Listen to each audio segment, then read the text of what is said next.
Então, dando início à nossa aula de Química, aula 10, onde nosso assunto é o equilíbrio molecular, ou chamado de equilíbrio químico. Então, o que vem a ser equilíbrio químico? É o nome dado ao ramo da físico-química, que estuda toda e qualquer reação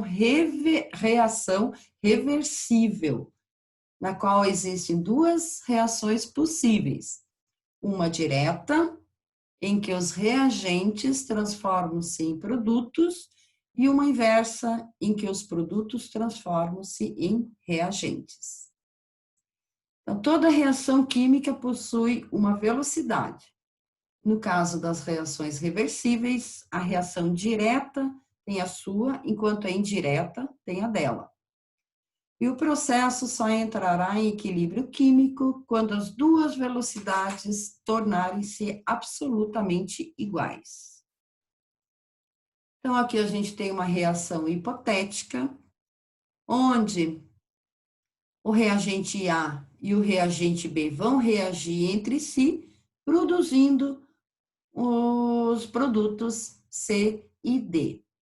Quando acontece uma reação reversível, esses dois produtos aqui, o C e o D, eles vão voltar ao estado de reagente. Então, vai ter uma reação reagente-produto e outra, ao mesmo tempo, produto-reagente.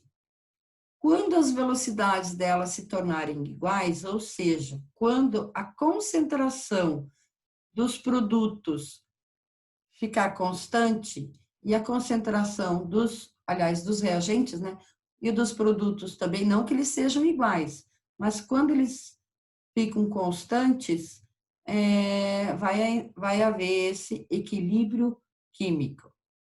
Se por acaso, vamos supor que isso aqui seja papel e aqui seja o oxigênio, né? Vai haver combustão, o papel vai se tornar cinza e fumaça, tá?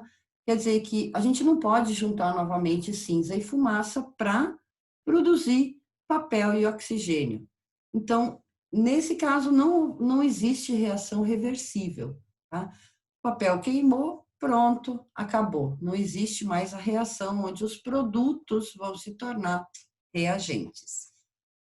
Então, existem os fatores, né? Algumas condições para a ocorrência de um equilíbrio químico. A reação precisa ser reversível, tá? Os produtos vão se restituir novamente em reagentes. Quando a velocidade da reação direta for igual à da reação inversa. E se a reação ocorrer em ambiente fechado, no caso de gases. O gráfico de equilíbrio químico, ele sempre vai ser representado através de duas variáveis. O tempo no eixo X e a concentração em mol por litro no eixo Y, né? Qualquer curva descendente, quer dizer, de cima para baixo, está mostrando os reagentes, então a concentração dos reagentes vai diminuindo, e qualquer curva ascendente, de baixo para cima, vai pertencer ao produto. Então, aqui a gente pode identificar uma situação de equilíbrio quando as curvas presentes no gráfico tornarem-se horizontais em relação ao eixo da concentração. Então, por exemplo, vamos supor que a gente tem os reagentes aqui, né, que estão em vermelho, sempre vai ser a curva descendente, porque os reagentes vão reagir e vão diminuir a sua concentração, enquanto os produtos, né, eles vão ser formados aumentando, então, a sua concentração. Por exemplo, se eu tenho 10 mol de reagente, com o passar do tempo, né, que aqui está o eixo X, que é o eixo do tempo, com o passar do tempo, essa concentração vai diminuindo. enquanto dos produtos vai aumentando. Quando chega a ter essas duas paralelas aqui em relação a reagente e produto, é que a reação entrou em equilíbrio químico, ou equilíbrio molecular, né? Aí o número a concentração, na verdade, ou o número de mol do reagente vai ficar sempre constante, tá? E a dos produtos também. Eles não precisam ser iguais, tá? Não necessariamente iguais, mas constantes.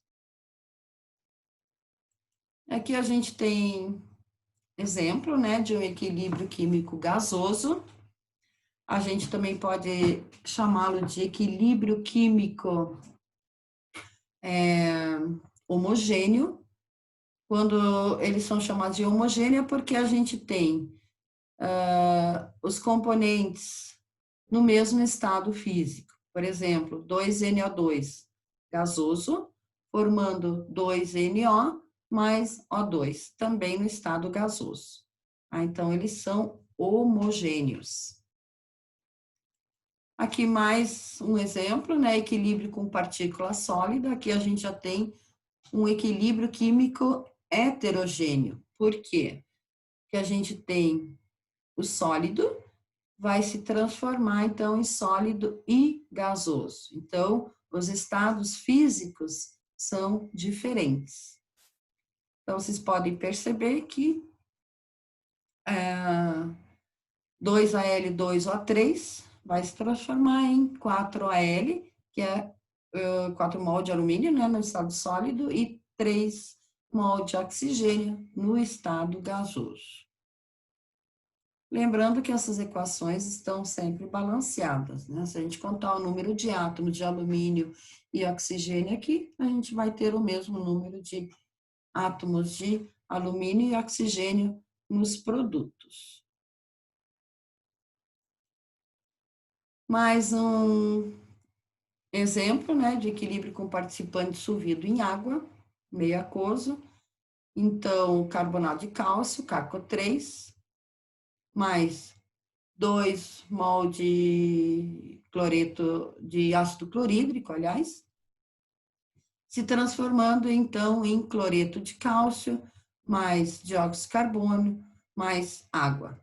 Então, estado aquoso e aqui nós temos estado gasoso. Então, também temos um exemplo de equilíbrio químico heterogêneo.